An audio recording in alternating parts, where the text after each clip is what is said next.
તો વડોદરાના પાદરામાંથી પસાર થતી ઢાઢર અને વિશ્વામિત્રી નદીમાં ઘોડાપુર આવ્યું છે। વિશ્વામિત્રી નદીમાં ઘોડાપુર આવતા પાદરા કરજણને જોડતો માર્ગ છે જે બંધ થઈ ગયો છે, તેમજ ઢાઢર નદી પણ ભયજનક સપાટી ઉપરથી વહી રહી છે।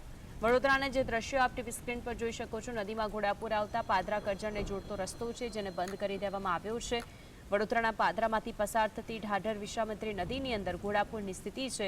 વિશ્વામિત્રી નદીની અંદર ઘોડાપુર આવતા પાદરા કરજણને જોડતો માર્ગ છે જે બંધ થઈ ગયો છે અને ઢાઢર નદી પણ ભયજનક સપાટી ઉપરથી વહી રહી છે।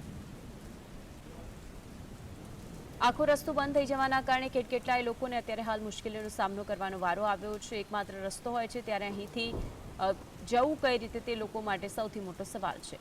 નદીઓની અંદર ઘોડાપુરની પરિસ્થિતિ જ્યારે થાય છે ત્યારે જે રસ્તાઓ છે તે બંધ થઈ જતા હોય છે, કારણ કે પાણી એટલા પ્રમાણમાં હોય છે કે વાહનો અહીંથી પસાર થઈ શકતા નથી।